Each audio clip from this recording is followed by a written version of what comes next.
بہت سے مسلک پائے جاتے ہیں، یہاں رافضیت ہے، صوفیت ہے، مرجیت ہے، قادریت ہے، باطنیت ہے، اور بہت سارے مسالک ہیں۔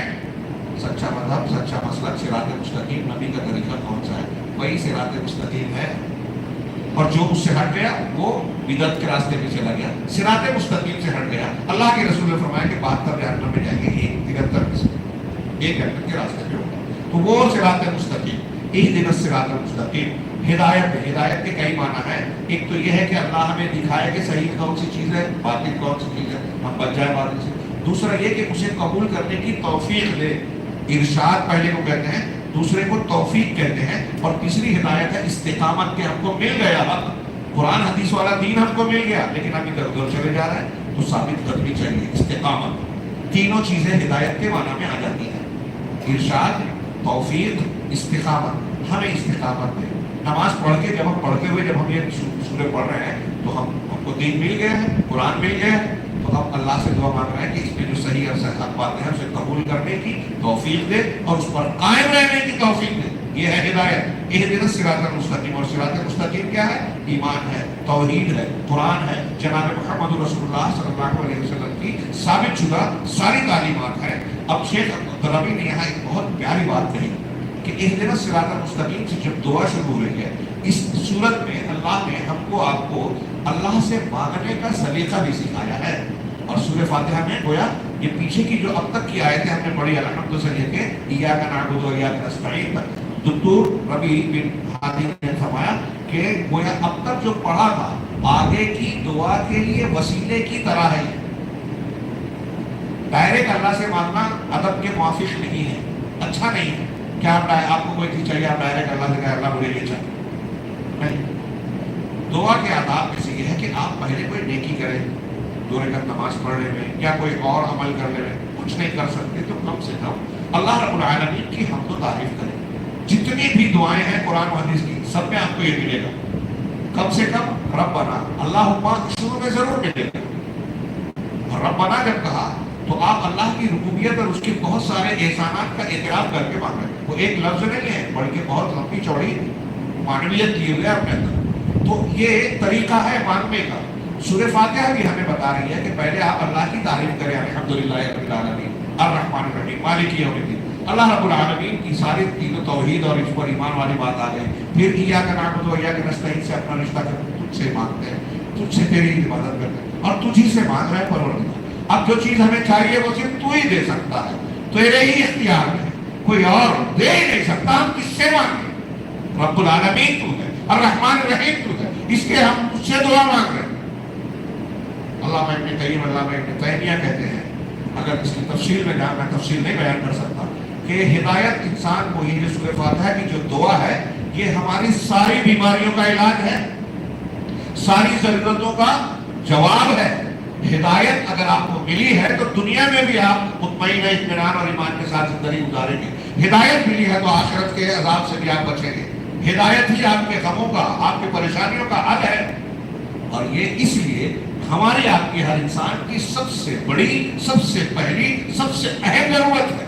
اسی لیے اللہ رب العالمین نے اس کے ہر نماز میں اس کو ہر رکعت میں مشروع کیا ہے۔ علامہ ابن تیمیہ کہتے ہیں کہ ہم جتنی بھی دعائیں مانگتے ہیں بندے، ان دعاؤں میں سب سے اہم دعا یہ ہے، سب سے ضروری دعا یہ ہے، اہدنا الصراط المستقیم صراط الذین انعمت۔ جب ہم یہ مانگ رہے ہیں اور اللہ رب العالمین اگر یہ دعا قبول کر رہا ہے تو ہدایت کے مل جانے کا مطلب یہ ہوا کہ ہم ساری روحانی، جسمانی، دلی بیماریوں سے، فکروں سے اپنے آپ کو بچا رہے ہیں۔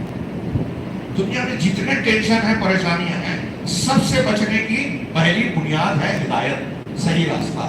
اسے اختیار کر لیا، یہ مل گئی تو سارے مسائل حل ہو گئے۔ چنانچہ شیخ ربیع کہتے ہیں کہ بہت سارے مسلمان، ہاں یہاں ایک بات جو کہہ رہا تھا کہ وسیلہ بتایا گیا کہ اللہ کی تعریف کی گئی، اپنی بندگی کا اور اللہ سے تعلق بتایا گیا، پھر دعا مانگی جا رہی۔ یہ جائز وسیلہ ہے، اور جائز وسیلوں میں سب سے افضل وسیلہ ہے کہ اللہ رب العالمین کے اسماء و صفات کے ذریعے سے وسیلہ لگایا جائے۔ جیسے میں نے بتایا ربنا اللہم، اے اللہ تو معاف کرنے والا ہے، غفور ہے، رحیم ہے، عفو ہے، لہٰذا معاف کر دے۔ اللہ کے ناموں کا وسیلہ، اپنے نیک اعمال کا وسیلہ بھی لگا کے دعا مانگنا جائز ہے۔ کسی زندہ موجود بزرگ متقی پرہیزگار آدمی سے یہ کہنا کہ آپ دعا کر دیجیے، اس کے بھی دلیلیں موجود ہیں. یہ 3 وسیلے جائز ہیں. اس کے علاوہ جو وسائل ہیں جو اختیار کیے جاتے ہیں مردوں سے، قبروں سے، فلاں فلاں فلاں سے، یہ سب بدعتی اور ناجائز وسیلے ہیں جو شرک اور شرک کے قریب پہنچنے والے ذرائع. شیخ ربیع نے کہا کہ یہاں افسوس اور حیرت کی بات ہے کہ عوام اور جاہل لوگوں کی بات چھوڑیے، بہت سارے خواص جن کو عام لوگ علماء سمجھتے ہیں، جن کو عام لوگ دانشور مانتے ہیں، جو بڑی بڑی پوسٹ پر ہیں، ان کی کتابیں ہیں، تفسیر لکھ ڈالی، ان کو بھی جائز مشروع وسیلہ اور بدعتی وسیلے کا فرق نہیں معلوم. کون سا وسیلہ جائز ہے، کون سا ناجائز ہے. جائز سے ناجائز پر استدلال کرتے ہیں. ابھی آج آیت آپ نے سنی قرآن میں اللہ کا استعینوا بالصبر والصلاۃ، نماز اور صبر اور صلاۃ سے مدد حاصل کرو. میں نے کئی جگہ بیان کیا، کچھ کلپ بنا کر لوگوں نے اس کو چلایا. یہ اس لیے مجھے پتا ہے کہ لوگوں نے فون کر کے بتایا. ہم نے ایک بریلوی عالم کی بچپن میں تقریر سنی تھی. انہوں نے بیان کیا کہ دیکھیے اللہ کہہ رہا ہے کہ نماز سے اور صبر سے مدد طلب کرو. تو اس نے پبلک سے سوال کیا کہ یہ بتاؤ کہ نماز اللہ ہے کیا؟ لوگوں نے کہا نہیں. صبر اللہ ہے کیا؟ لوگوں نے کہا نہیں. کہا نماز اللہ نہیں ہے، ہاں صبر اللہ نہیں ہے، پھر بھی اللہ کہہ رہا ہے کہ ہم سے مدد مانگو. نماز اللہ نہیں ہے لیکن اللہ والی ہے، صبر اللہ نہیں ہے لیکن اللہ والا ہے. اس سے پتہ چلا کہ اللہ والی اور اللہ والے سے مدد مانگی جا سکتی ہے. نعرہ تکبیر. یہ قرآن کے ساتھ کھلواڑ، اللہ رب العالمین کے کلام کا غلط معنی کشید کر کے لوگوں کو گمراہ کرنا، قرآن کے نام پر گمراہ. ڈرتے نہیں ہیں اللہ سے. ابھی میں نے بتایا کہ 3 وسیلے جائز ہیں، اس میں ایک وسیلہ ہے نیک اعمال کا. صبر اور نماز نیک اعمال ہے. اللہ وسیلہ میں ساری تفاصیر آپ کو یہ ملے گی کہ اللہ رب العالمین کی طرف جو ہے صحیح راستے کی کیا نام ہے وسیلہ پکڑو.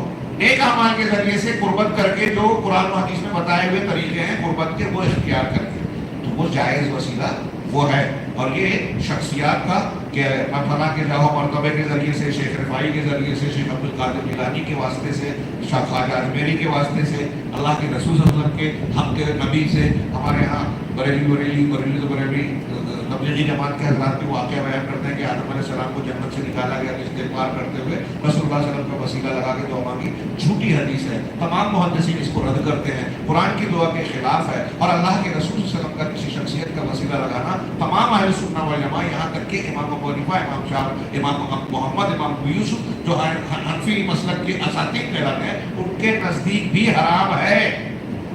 علماء دیوبند کے یہاں بھی نبی صلی اللہ علیہ وسلم کا وسیلہ لگا کے دعا مانگنا جائز کہا جاتا ہے.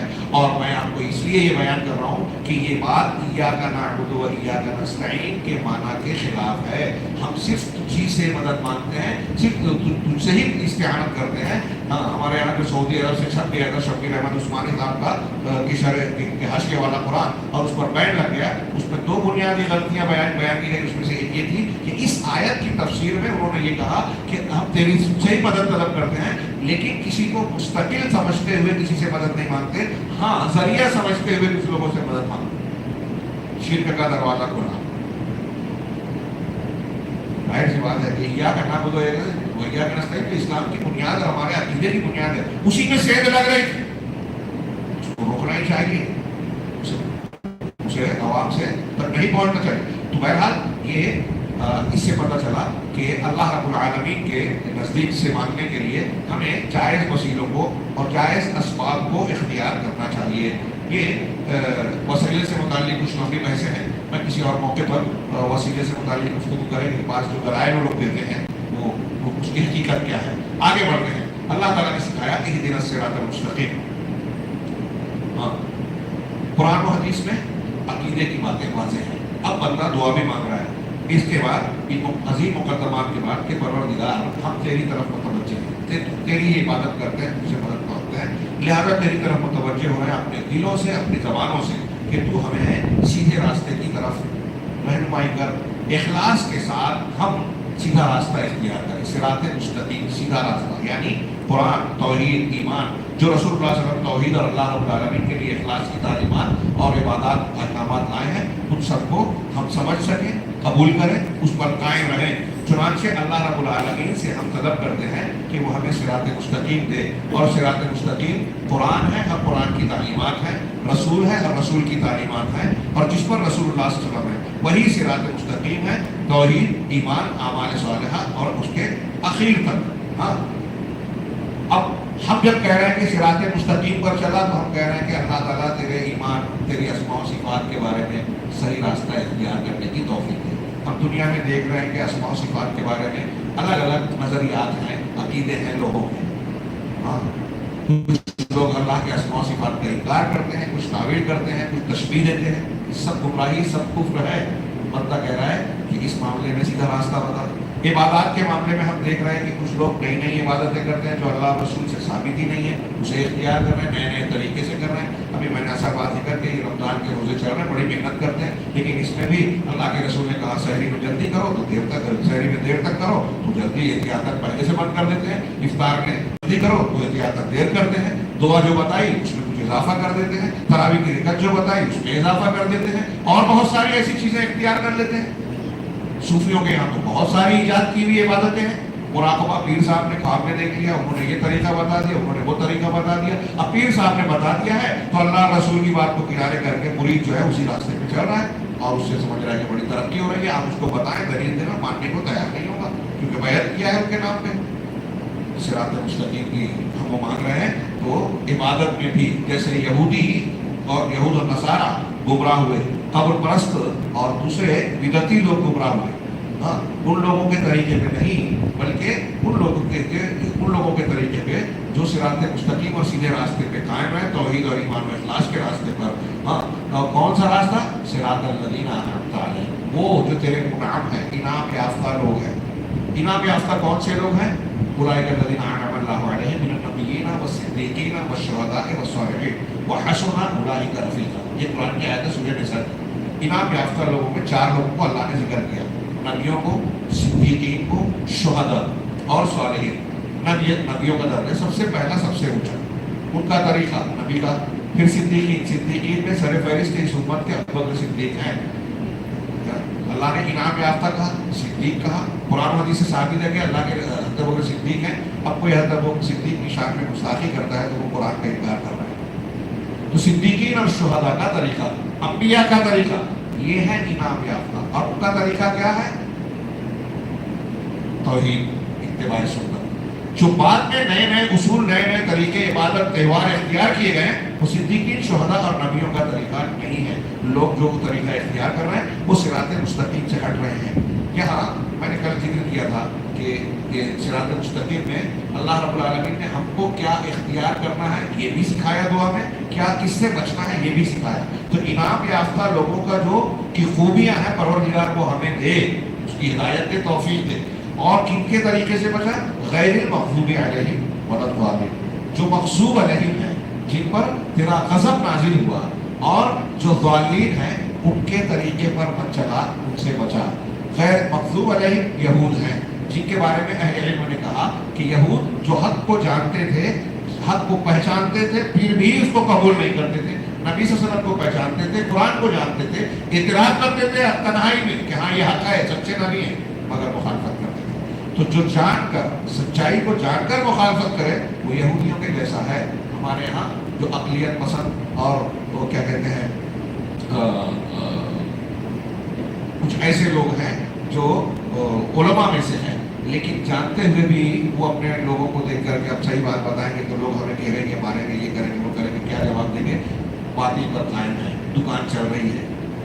تو یہ لوگ یہود کے جیسے ہیں۔ اور جو ضالین ہیں، قرآن حدیث اور صحابہ کہتے ہیں کہ ضالین، ابن عباس وغیرہ سے مروی ہے کہ ضالین کی مثال نصارہ کی ہے کہ جو جہالت کے ساتھ، جہالت، علم نہیں رکھتے تھے، جہالت کی بنیاد پر دین پر عمل کر رہے ہیں، رہبانیت اختیار کر لی، نئی نئی عبادت اختیار کر لی، جو اللہ اور رسول نے بتایا نہیں ہے، بس فضیلت کی چیزیں، حکایتیں، واقعات لوگ بیان کر رہے ہیں، مانے چلے جا رہے ہیں۔ آج ہمارے کتنے جھوٹے سچے واقعات مان رہے ہیں، بیان کر رہے ہیں ہندوستان میں یا ہمارے مسلمانوں میں۔ اس کی بہت کلیئر مثال جو شیخ نے بھی بیان کی کہ وہ صوفیہ کو ہم پیش کر سکتے ہیں کہ اہل تصوف جو ہے وہ اس میں جو ہے شامل ہے۔ اہل تصوف کا جو طریقہ ہے کہ جو اللہ اور رسول نے جو طریقہ عبادت کا دین کا نہیں بتایا وہ یہ بتاتے ہیں، اختیار کرتے ہیں، ان کے یہاں نئے آداب، نئی شریعت، نئے رسول اور بھی بہت ساری گمراہیاں ہیں۔ یہ دکتور ربی کی باتوں کا خلاصہ۔ میں آخر میں ایک دو بات اور کہنا چاہتا ہوں کہ اس سورہ میں جو آخر میں کہا گیا اہدنا الصراط المستقیم، ہمیں سیدھا راستہ بتاؤ۔ علامہ ابن عاشور وغیرہ نے سورہ فاتحہ کا تعلق سورہ بقرہ اور سورہ آل عمران سے، بلکہ اگر غور کریں تو پوری قرآن سے جڑتا ہے۔ اہدنا الصراط المستقیم کا جواب دیتے ہوئے جب قرآن کا آغاز کیا الف لام میم ذالک الکتاب لا ریب فیہ، کل کچھ لوگ کہہ رہے تھے کہ خلاصہ بیان کیجیے، یہ خلاصہ آ جائے گا آج انشاءاللہ یہ 2-4 منٹ میں، کہ یہ کتاب ہے جو متقیوں کے لیے ہدایت ہے۔ ہم نے کہا اہدنا الصراط المستقیم، اللہ نے سکھایا صراط مستقیم کی ہدایت ہے، تو اللہ کہہ رہا ہے کہ صراط مستقیم کیا ہے؟ جو متقیوں کے لیے ہدایت، یہ قرآن پورا قرآن کی تعلیمات ہے۔ آپ کی اس دعا کا یہ جواب ہے علمی طور پر، اور اس دعا کا، اس پورے قرآن کا چلتا پھرتا نمونہ محمد رسول اللہ صلی اللہ علیہ وسلم ہے، جو انعام یافتہ لوگوں میں سر فہرست ہے۔ انعمت علیہ محمد رسول اللہ صلی اللہ علیہ وسلم کی نبوت آ گئی، آپ کی رسالت آ گئی، آپ کی تعلیمات آ گئی۔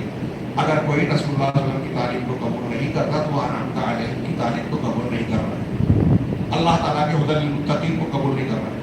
تو یہ ہدایت اللہ تبارک و تعالیٰ نے کہا سکھایا اہدنا الصراط المستقیم لا ہدی للمتقین۔ اب یہ کہنے کے بعد سورہ بقرہ میں آپ غور سے سنیے گا، بہت مختصر کہہ رہا ہوں، جو لمبی تفصیل کا متقاضی ہے، شارٹ میں کہہ رہا ہوں کہ متقیوں کی چند صفات بتائی۔ الذین یؤمنون بالغیب ویقیمون الصلاۃ ومما رزقناہم ینفقون۔ یہ متقی اصول ایمان بیان کیے گئے۔ متقی کون لوگ ہیں؟ روزہ متقی بنانے آئے ہیں۔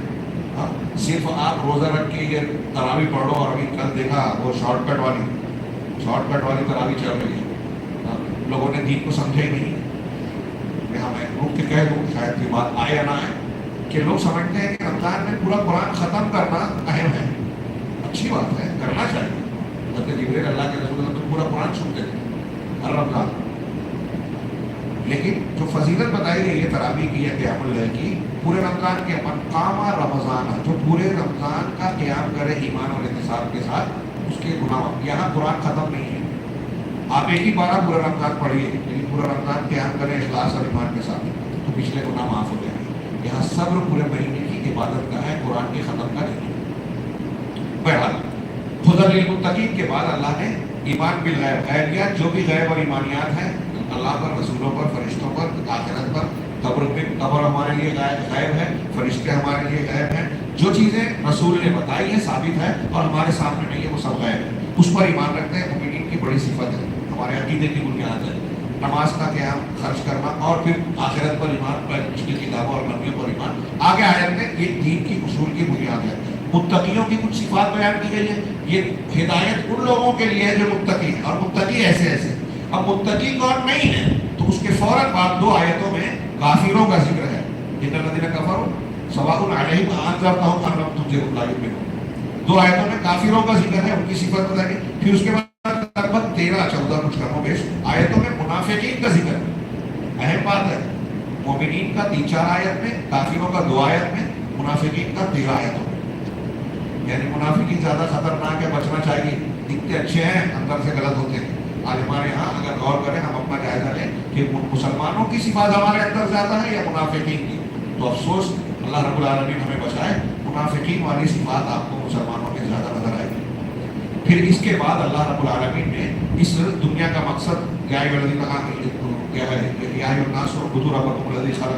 اور اس سے پہلے اس دنیا کی پیدائش کا تذکرہ کیا آدم علیہ السلام سے، پھر عبادت کا حکم دیا۔ سب سے پہلا حکم قرآن میں سورہ بقرہ میں جو ہے کہ اللہ کی عبادت کرو، شرک مت کرو۔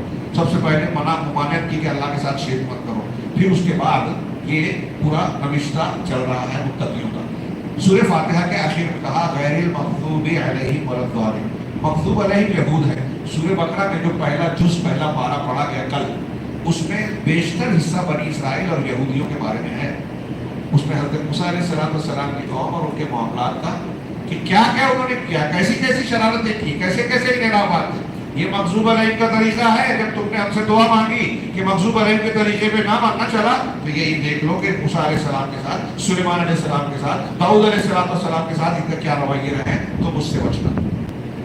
سلیمان اور داؤد علیہ السلام کا بھی ذکر ہے، ہاروت ماروت بھیجے گئے تو انہوں نے ان کے ساتھ کیا کیا. وہ کہتے تھے جادو مت سیکھو, کفر پھر بھی سیکھتے تھے. پہلے بارے میں یہ بیان کیا گیا.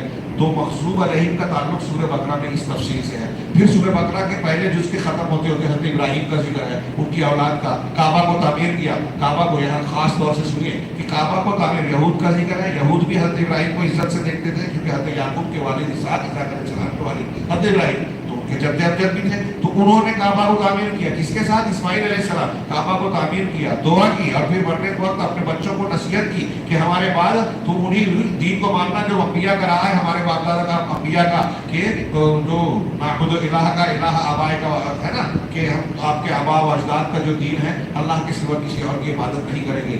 یا بولیں یا بنیا کیا ہے, ان اللہ اصطفی لکم الدین فلا تموتن الا وانتم مسلمون. یعقوب نے اپنے بیٹوں سے مرنے کے وقت کہا کہ بیٹے اللہ نے تمہارے لیے ایک دین کو منتخب کیا ہے, تمہاری موت آئے تو اسی دین پر آنا چاہیے, مسلمان رہنا.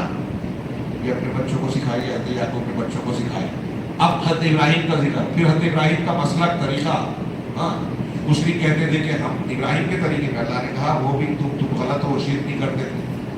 یہود نصارہ کہتے تھے ہمارے مسلک پر ہے, اللہ نے کہا کہ نہ وہ یہودی تھے نہ نصرانی تھے, وہ حضرت ابراہیم تھے. اور انہوں نے کعبہ تعمیر کیا, ابراہیم کا تعمیر کیا وہ کعبہ. اور وہاں سے جو آج ہم نے تراویح میں شروع کیا, سیقول السفہاء ما ولاھم عن قبلتہم التی کانوا علیہا, حضرت ابراہیم نے اگر بیت المقدس اور مسجد اقصی کو بنایا تھا تو انہوں نے ہی کعبہ کو تعمیر کیا اس سے 50-60 سال پہلے, 50 سال پہلے.